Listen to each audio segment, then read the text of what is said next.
प्रिय बहनों एवं भाइयों, आप सभी को मेरा हृदयपूर्ण प्रणाम। सोल्स कनेक्ट ऑडियो बुक्स में आप सबका हार्दिक स्वागत है। हम पढ़ रहे हैं पुस्तक व्यक्तित्व का प्रकटन, रिवीलिंग पर्सनैलिटी। आज हम इसके अध्याय 5 को पढ़ना प्रारंभ करेंगे। अध्याय 5 है नए अभ्यासियों से वार्ता। यह वार्ता पूज्य चारी जी महाराज ने 11 जून 1993 ब्रेड सांडे, डेनमार्क में दी थी। तो चलिए इसे पढ़ना आरंभ करते हैं। सहज मार्ग में आप सब लोगों का स्वागत करते हुए मुझे प्रसन्नता हो रही है। हमारा साहित्य पढ़कर आप समझ सकेंगे कि यह आपके लिए क्या कर सकता है।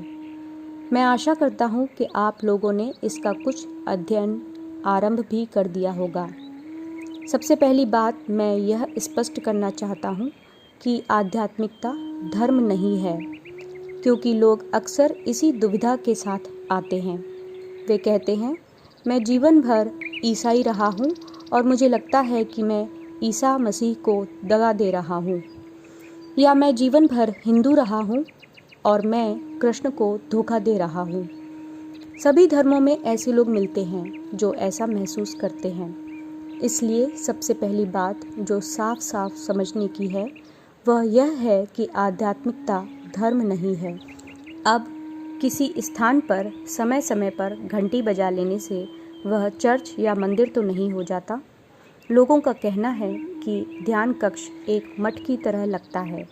यह केवल एक इत्तेफाक है। इसका ईसाई धर्म से कुछ भी लेना देना नहीं है। अगर कहीं हमें अल्लाहू अकबर की आवाज़ सुनाई देती है तो आप मुझे नहीं बताते कि यहाँ पर कहीं मस्जिद है। केवल आवाज़ सुनते ही उसे इस्लाम से जोड़ देना सही नहीं है। हमने चाहे जिस भी धर्म में जन्म लिया हो, एक बात साफ साफ समझ लेना ज़रूरी है कि धर्म की एक सीमा होती है। जब हम धर्म से आगे बढ़कर उसके ऊपर उठते हैं तभी आध्यात्मिकता में प्रवेश पाते हैं। यहाँ हम अपने धर्म का त्याग नहीं करते, ना ही भारत से आए किसी सन की पेशे में परिवर्तित हो रहे हैं। यहाँ कोई धर्म परिवर्तन नहीं किया जाता। हमेशा हम यथास्थिति में बने रहते हैं। ना तो हमें अपनी राष्ट्रीयता बदलनी है, ना ही धर्म। आपको मेरी एक छोटी सी सलाह है कि आखिरकार आपको धर्म से ऊपर तो उठना ही है, धर्म को छोड़ना नहीं है। याद रहे, धर्म को छोड़ने और धर्म से ऊपर उठने में बहुत अंतर है। मैं सोचता हूँ ईसा मसीह ने भी अपने उपदेशों में लोगों से धर्म से ऊपर उठने की शिक्षा दी थी, क्योंकि उस समय ईसा मसीह भी यहूदी थे। उन्होंने यहूदी के रूप में जन्म लिया, लेकिन एक नई जीवन पद्धति प्रारंभ की। उन्होंने ध्यान किया। आप सब जानते हैं कि उन्होंने ध्यान किया और उनमें ज्ञानोदय हुआ। फिर वे यहूदी नहीं रहे। क्या वे ईसाई थे?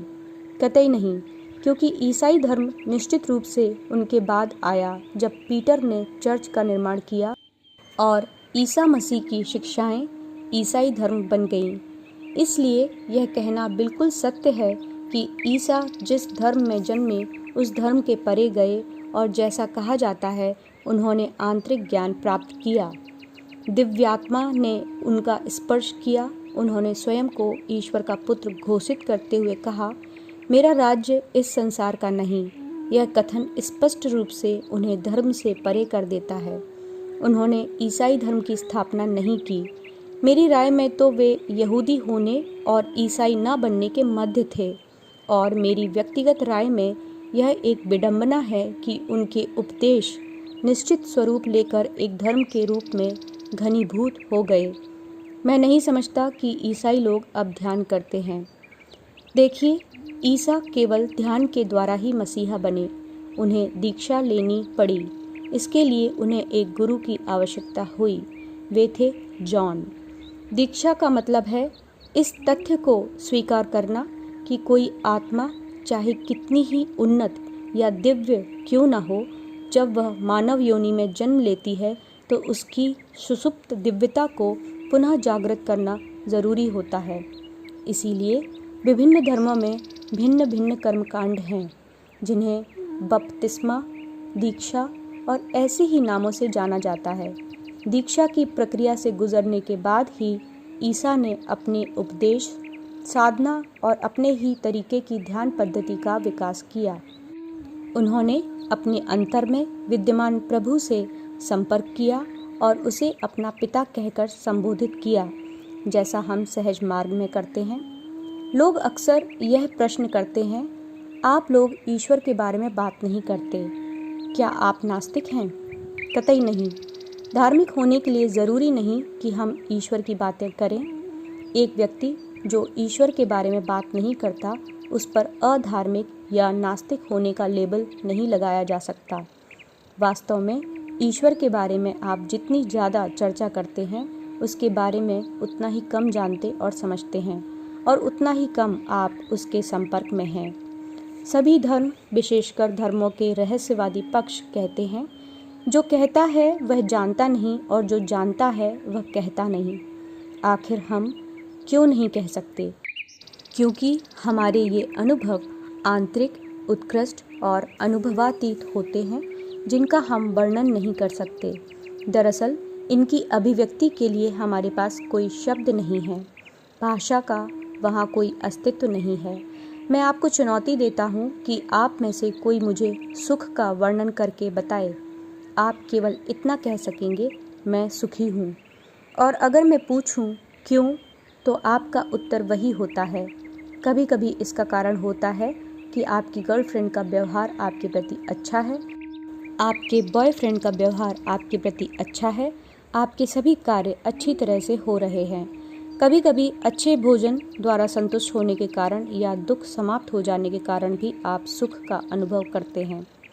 इसीलिए आध्यात्मिकता में हम कहते हैं कि सुख किसी न किसी कारण से जुड़ा होता है। सुखी होने का कोई ना कोई कारण तो हमारे पास होता ही है। आध्यात्मिकता में हम मानते हैं सुखी इंसान वही है जो हर परिस्थिति में खुश रहता है। ऐसी प्रसन्नता जिसके साथ कोई कारण ना जुड़ा हो।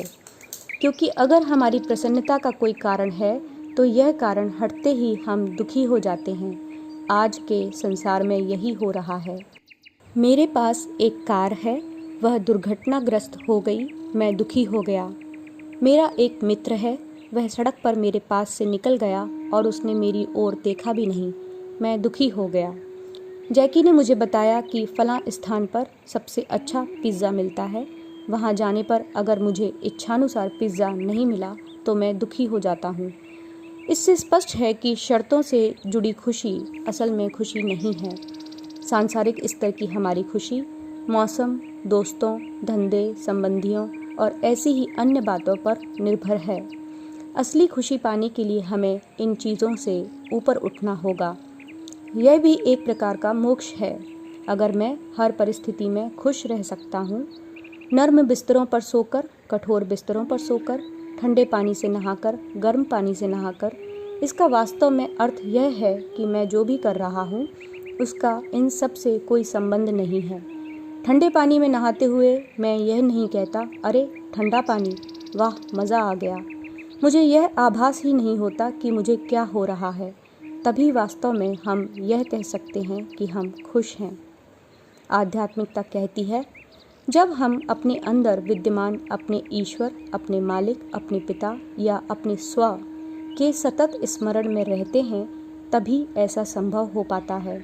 अगर हम उनके स्मरण में रहते हुए कोई काम करते हैं तो उस काम की कोई छाप हम पर नहीं पड़ती। एक सामान्य उदाहरण है, जब हम कोई किताब पढ़ने में मग्न हो जाते हैं, अचानक घड़ी देखकर कहते हैं, अरे 3 बज गए, आपने तो 11 बजे ही इसे पढ़ना शुरू किया था। समय गुजरने का हम पर कोई प्रभाव नहीं पड़ा। खिड़की के बाहर से गुजरते लोगों ने भी हम पर कोई प्रभाव नहीं डाला। हम पुस्तक पढ़ने में मग्न थे। सच्चाई तो यह है कि यह पुस्तक हमें तल्लीन कर रही थी, हम उसमें तल्लीन नहीं थे। एक पुस्तक एक निश्चित काल तक ही हमें मग्न रख सकती है। कुछ पुस्तकें ही कुछ समय तक हमें मग्न रख सकती हैं। इसके बाद क्या होगा? हमें ऐसी कोई और वस्तु खोजनी होगी जो हमें स्थायी रूप से तल्लीन रख सके, हमेशा के लिए। आध्यात्मिकता कहती है कि अगर हम अपने अंदर की अवस्था में झांक कर देख सकें, उसके साथ संपर्क बना सकें और उस संपर्क को बनाए रख सकें तो वह हमें स्थायी रूप से तल्लीन रख सकती है। इसलिए ध्यान के दौरान की दशा को हम तल्लीनता की दशा कहते हैं। ऐसा नहीं है कि इसने हमें तल्लीन किया है, बल्कि हम इसमें तल्लीन थे। इसलिए हमारे पास लोगों के ध्यान के दौरान हुए अनुभव हैं। वे 1 घंटे बाद ध्यान से बाहर आकर कहते हैं, आप जानते हैं, मैं नहीं जानता कि आज क्या हुआ, लेकिन मैं कहीं चला गया था, मैं कहीं खो गया था और जब मैं अचानक जगा तो देखा कि सब चले गए हैं, ध्यान कक्ष में कोई नहीं है। ऐसा होता है, आपके साथ भी ऐसा होगा। तो यह वह अवस्था है जिसे विभिन्न धर्मों के लोग सौभाग्य की अवस्था कहते हैं। सौभाग्य की अवस्था वह नहीं है कि आपका मकान अच्छा है, जिसकी सब व्यवस्था ठीक चल रही है, आपके खर्चों के लिए आपकी आय पर्याप्त है या आपका प्रणय संबंध अच्छा चल रहा है। सौभाग्य की अवस्था यह नहीं है, क्योंकि यदि किसी अवस्था का वर्णन किया जा सकता है तो उसमें द्वैत भाव उपस्थित रहता है। ऐसी कोई भी चीज़ जिसका वर्णन किया जाए वह अस्तित्व के द्वैत के नियम से मुक्त नहीं होती। अगर कोई वस्तु अच्छी है तो यह बुरी भी होगी। अगर कोई स्वस्थ है तो वह बीमार भी अवश्य होगा। अगर कोई बीमार है तो वह स्वस्थ भी होगा। कोई जीवित है तो ईश्वर न करे लेकिन उसकी मृत्यु भी होगी, क्योंकि हम जिस क्षण जन्म लेते हैं वास्तव में उसी क्षण से मरना प्रारंभ कर देते हैं। लोग इसे नहीं समझते, वे इसके बारे में विचार भी नहीं करते। वे सोचते हैं कि जिस क्षण हम जन्म लेते हैं उसी समय से हम जीना प्रारंभ कर रहे हैं। एक प्रकार से यह सही भी है, लेकिन इससे बड़ा और महत्वपूर्ण सत्य यह है कि उसी समय हम मरना भी प्रारंभ कर देते हैं, क्योंकि हम जानते हैं कि मेरा जीवन व्यतीत हो रहा है। घड़ी की टिक टिक टिक टिक की तरह मेरे जीवन के ये क्षण समाप्त होते जा रहे हैं। मृत्यु सन्निकट आती जा रही है। मान लीजिए मैं ब्रॉड से ओरुस जाने के लिए रवाना होता हूँ तो निश्चय ही ओरुस निकट आता जाएगा। इसीलिए मैं खुश होता हूँ कि मंजिल पास और पास आती जा रही है। जितनी जल्दी मैं ओरुस पहुँच जाता हूँ उतना ही प्रसन्न होता हूँ। इसीलिए हम अधिक तेज वाहन के बारे में सोचते हैं। आध्यात्मिकता कहती है कि अपने जीवन को भी एक वाहन मानो। जन्म और मृत्यु के बीच का यह जीवन भौतिक संसार के मध्य का पारगमन है, जिसे एक पाठशाला मानना चाहिए, ताकि जितना समय मिला है या जो समय हमने भूतकाल में स्वयं के लिए निर्धारित किया है उतने में हम अपना पाठ अच्छी तरह सीख सकें, जिससे हमें अपनी मंजिल तक पहुंचने के उपरांत पुनः सीखने के लिए वापस न आना पड़े। यह मृत्यु नहीं है, यह मेरी यात्रा की समाप्ति है। अब यह तो बेवकूफ़ी होगी कि सिल्क बोर्ज पहुंचने के बाद मैं कहूं कि 1/4 मर गया, इस्कॉन बोर्ज में आधा मर गया और उसमें पूरी तरह से मर गया। क्या हम ऐसा नहीं सोचते? लोग इसी से डरते हैं, वे मृत्यु से डरते हैं, क्योंकि हम गलत तरीके से अपना जीवन जी रहे हैं। जैसे कोई छात्र जिसने परीक्षा की तैयारी नहीं की, वह परीक्षा से डरता है, उसे बुरे सपने आते हैं, वह स्कूल नहीं जाना चाहता, वह परीक्षा नहीं देना चाहता, वह बुखार आने या बीमार होने की प्रार्थना करता है ताकि उसे परीक्षा देने ना जाना पड़े। लेकिन प्रकृति तो इतनी आसानी से नहीं छोड़ने वाली। छात्र जब असफल होकर अगले साल फिर उसी कक्षा में आता है तो क्या हम कह सकते हैं कि स्कूल ने, उसके शिक्षक ने या व्यवस्था ने उसे सजा दी? वह अगली कक्षा के योग्य नहीं था, इसीलिए उसे उसी कक्षा में रखा गया। यही नियम हमारे जीवन पर भी लागू होता है। पुनर्जन्म और कुछ नहीं बल्कि उन सारे सबक को सीखने के लिए मेरा वापस आना है जो मैंने अवसर रहते नहीं सीखे थे। मैं वापस आता हूँ और कहता हूँ, कृपया मुझे 1 साल और दीजिए। मुझे यह सबक सीखना है, क्योंकि इसको सीखे बिना मैं आगे नहीं बढ़ सकता। इसलिए याद रखिए, पुनर्जन्म केवल एक तथ्य नहीं है, यह सजा भी नहीं है। इसमें ईश्वर या शैतान का कोई हाथ नहीं है, यह हम ही हैं। हम में से हर एक इसके लिए खुद जिम्मेदार है। मान लीजिए कि मैं कार से कोपनहेगन जा रहा हूँ, जहाँ से मुझे 6 घंटे बाद उड़ान भरनी है। मार्ग में मुझे फिन से जलांद जाने वाली बहुत ही सुंदर और आरामदायक नाव मिल जाती है और मैं उसी नाव में आता जाता रहता हूँ। मैं टिकट लेकर रेस्टोरेंट में बैठा बियर पीता रह जाता हूँ। मेरा हवाई जहाज़ चला जाता है। इसमें किसका दोष है? क्या मैं नाव को दोष दे सकता हूँ? क्या यान चालक को दोष दे सकता हूँ जो वायुयान उड़ाकर ले गया? इसके लिए तो मैं खुद दोषी हूँ। इसीलिए मैं कहता हूँ कि पुनर्जन्म को सज़ा ना समझें। ईश्वर दंड नहीं देता और शैतान में सज़ा देने की शक्ति नहीं होती। आध्यात्मिकता के अनुसार हमारे अंदर बैठे शैतान के अलावा और कोई शैतान नहीं होता। इसलिए यदि कोई शैतान है तो वह हमारे अंदर है। आध्यात्मिकता में कहा जाता है कि उस कुकर्मी को बाहर ढकेल दो, उसे निकाल बाहर करो, उसको अपने हृदय में कोई स्थान मत दो, उसे वहाँ क्यों रखते हो।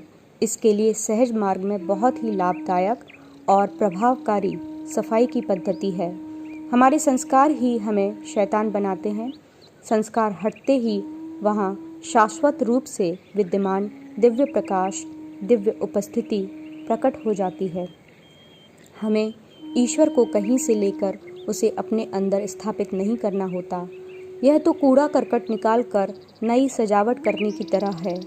यह कूड़ा करकट ही हम में से प्रत्येक के अंदर की शैतानियत, अंधकारमय भाग और निकृष्टता है। इसीलिए सहज मार्ग में सफाई बहुत महत्वपूर्ण है। मेरा व्यक्तिगत विश्वास है कि बिना सफाई किए आप कहीं नहीं पहुंच सकते, लेकिन मैं देखता हूं कि विभिन्न कारणों से लोग सफाई करने से डरते हैं। सफाई के समय हमें हमारे भूतकाल के कर्म, हमारे कार्यों, हमारे विचारों का अनुभव हो सकता है जिन्होंने उन छापों का निर्माण किया था। कुछ अच्छे हो सकते हैं, कुछ बहुत खराब। जैसे जब हम देखते हैं कि हम हिमालय पर चढ़कर एवरेस्ट की चोटी पर झंडा गाड़ रहे होते हैं, तब हम गौरवान्वित महसूस करते हैं। मान लीजिए ऐसे ही किसी दृश्य में हम एवरेस्ट की चोटी पर पहुंचते पहुंचते 3000 मीटर नीचे गिरे और धराशायी होकर मर गए, तो हम चिल्लाते हुए उठकर बैठ जाते हैं और कहते हैं, नहीं नहीं, मैं सहज मार्ग में इसलिए थोड़े ही आया था। हमें डरावने सपने आने लगते हैं। यह बुरा सपना नहीं है। प्रत्येक स्वप्न या दुस्वप्न वे वस्तु हैं जो हमारे अंदर से मुक्त की जा रही हैं। अगर कोई व्यक्ति इस डर से शौचालय नहीं जाता कि जो कुछ भी उसके अंदर से बाहर निकल रहा है वह उसे या उसकी गंध को पसंद नहीं करता और इसीलिए वह शौचालय जाने से बचने की कोशिश करता है, तो वह मर जाएगा, है कि नहीं? इसीलिए ऐसे लोग जो ग्लानि और शर्म के कारण संस्कारों से डरते हैं और उन्हें अपने दिल में छिपाए रखते हैं, अथवा उन्हें डर है कि संस्कारों के बाहर आने पर वे वही दृश्य यानी परिस्थिति फिर से निर्मित करेंगे जिन परिस्थितियों में वे संस्कार बने थे, वे उन लोगों के जैसे हैं जो शौचालय नहीं जाएंगे, वे मर जाएंगे। यही उन लोगों के साथ होता है जो आध्यात्मिक रूप से सफाई नहीं करते। उनका कोई आध्यात्मिक भविष्य नहीं है। इसीलिए बहुत ही सच्चे आध्यात्मिक रूप में वे पुनः वापस आने के लिए मर जाते हैं। इसीलिए आध्यात्मिकता में हम कहते हैं कि मृत्यु केवल तब तक है जब तक हम उससे परे जाने का निर्णय नहीं लेते, बल्कि भय और मोह के कारण वापस आते हैं। कृपया इसे सावधानी पूर्वक समझें कि अगर हम संस्कारों की सफाई में सफल होकर ध्यान के द्वारा अपने अंदर शाश्वत रूप से विद्यमान प्रकाश में दिव्य उपस्थिति का अधिकाधिक विकास कर लेते हैं, तो हमारे लिए मृत्यु का अस्तित्व समाप्त हो जाएगा। शरीर को हम उसी प्रकार छोड़ देंगे जैसे घर पहुंचने पर टैक्सी, रेल या वायुयान को पीछे छोड़ देते हैं। इसीलिए भय को तो समाप्त होना ही चाहिए। कुछ लोग संस्कारों को रोक कर रखते हैं क्योंकि वे डरते हैं कि संस्कार मिट जाने से उनका व्यवहार बदल जाएगा। लोग आधे मन से तो अच्छा बनना चाहते हैं, लेकिन बाकी आधे मन से उन्हें अच्छा बनने में डर भी लगता है। जैसे कोई शराबी शराब पीना छोड़ने से डरता है। वह कहता है, लेकिन चारी जी, मैं अपनी सफाई करूं और मेरा बियर का चस्का छूट जाए तो? मैं कहता हूं तो क्या हुआ? नहीं नहीं, बियर पीने में तो मुझे बड़ा मज़ा आता है। मैं कहता हूं अभी तुम्हें बियर पीने में मज़ा आ रहा है, मान लो तुम्हें बियर पीने में मज़ा आना बंद हो जाए तो? नहीं नहीं, लेकिन मैं बियर का मज़ा लेना बंद नहीं करना चाहता। हाँ, लेकिन तुम्हें कुछ हो जाए और तुम आगे बियर का मज़ा ना ले सको तो? मान लो तुम्हारा डॉक्टर कहे अब और बियर नहीं, फिर क्या करोगे? हाँ चारी जी, लेकिन वह तो अलग बात है। कतई नहीं, जिस कारण से डॉक्टर आपके लिए बियर को नुकसानदायक बताता है, उसी कारण से मैं भी आपको बियर पीने के लिए मना करता हूँ। फ़र्क सिर्फ इतना है कि उसका ज्ञान सिर्फ आपके शारीरिक आरोग्य तक सीमित है, जबकि आध्यात्मिकता पूरे अस्तित्व के लिए है। यह शारीरिक, नैतिक और आध्यात्मिक आरोग्य का एक साथ ध्यान रखकर चलती है। इसीलिए डॉक्टर तो इस परंपरा का सबसे छोटा मोहरा है जो हमसे कहता है कि बियर, शराब, अल्कोहल, नशे की गोलियां आदि हमारे लिए हानिकारक हैं। उसका यह कहना शारीरिक स्वास्थ्य के लिए ठीक है, लेकिन जो हम कहते हैं वह शारीरिक, नैतिक और आध्यात्मिक सबके लिए सही है। आपको सहज मार्ग के सिद्धांतों और नियमों का पालन क्यों करना चाहिए? इसके ये 3 सर्वोत्तम कारण हैं। तो देखिए, आध्यात्मिक शिक्षाओं को भौतिकता के परे जाना चाहिए। कोई वस्तु हमारे भौतिक जीवन के लिए तो अच्छी हो सकती है, लेकिन आध्यात्मिक जीवन के लिए नहीं। इस अध्याय को हम यहीं विराम दे रहे हैं। इसके अगले भाग को लेकर हम शीघ्र ही आप सबके समक्ष उपस्थित होंगे। तब तक के लिए आप सबका हृदयपूर्वक धन्यवाद एवं आभार।